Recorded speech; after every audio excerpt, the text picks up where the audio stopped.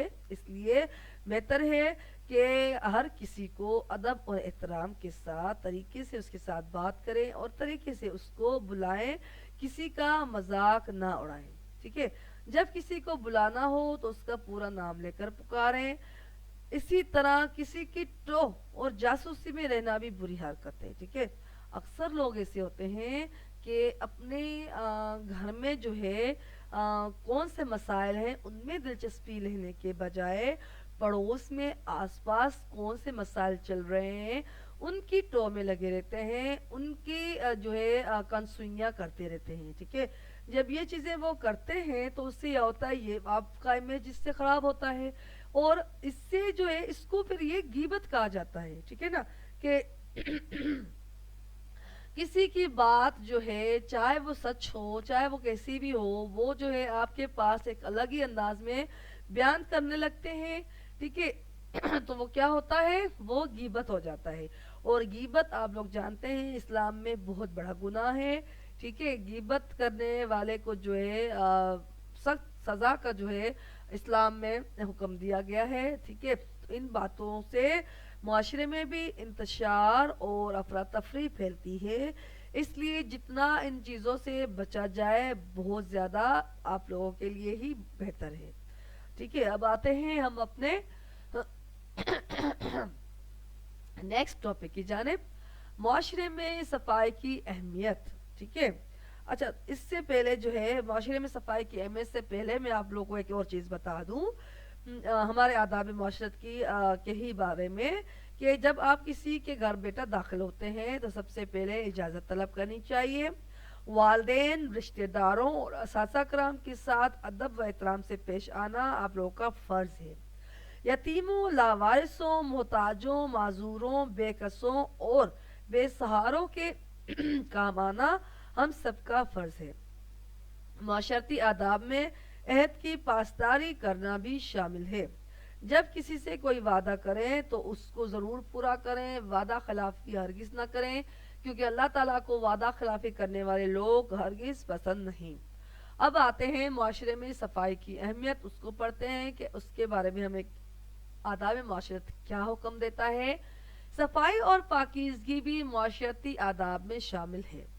ہمیں اپنے لباس اور گھر کے علاوہ اپنی گلی محلے, اسکول, دفتر, گاؤں, شہر کو بھی صاف ستھرا رکھنا چاہیے.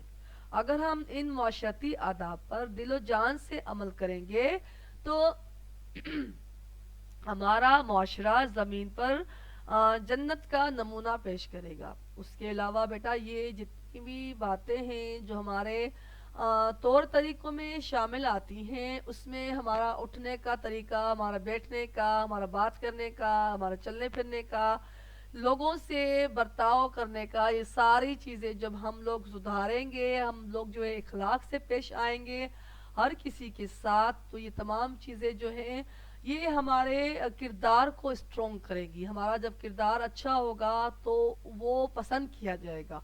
ٹھیک ہے, اور وہ جب پسند کیا جائے گا تو ظاہر ہے آپ لوگ کا نام مشہور ہوگا, فلاں بندہ جو ہے فلاں بچہ کتنا تمیزدار ہے, کتنا اچھا ہے. ٹھیک ہے, تو اس لیے بہتر یہی ہے کہ ان تمام اچھی باتوں کو اپنی لائف میں اپنائیے, اپنی زندگی میں ان سب چیزوں کو ڈھالیے, اور اپنی کلاس میں, اپنے گلی کے دوستوں کے ساتھ, سب کے ساتھ بہت اچھے سے پیش آئیے. ان کا مذاق نہ اڑائیے, اور ان کے ساتھ جو ہے اچھے سے تعلقات قائم رکھیے. ٹھیک ہے, یہ تھا بیٹا ہمارا آج کا سبق. مجھے امید ہے آپ لوگ کو سمجھ میں آ گیا ہوگا. بس آپ لوگوں سے یہی ریکویسٹ ہے کہ اس لیکچر کو پورا سنیے گا. سننے کے بعد اس کو جو ہے ریڈنگ ضرور کیجیے گا تاکہ آپ لوگوں کی ریڈنگ اسٹرانگ ہو جائے. اور اس کے بعد جو ہے اب نیکسٹ ٹاپک مطلب نیکسٹ میں اس میں لیکچر میں اس کا کام بھیجوں گی, تو وہ کام جو ہے آپ لوگوں کو کرنا ہے. ٹھیک ہے, اور مجھے امید ہے کہ فرسٹ چیپٹر آپ لوگوں نے مکمل کر لیا ہوگا, اور وہ مکمل کر کے آپ لوگ جو ہے اسکول میں دکھائیے. فائل خریدیے, فائل خرید کر آپ لوگ کو جو ورک شیٹ دی جائے, جو اسائنمنٹ دیا جائے, وہ فائل میں رکھیے تاکہ وہ فائل جو ہے آپ لوگوں کے محفوظ رہ سکے اور آپ لوگ کو اس میں جو ہے مارکس مل سکیں. شکریہ.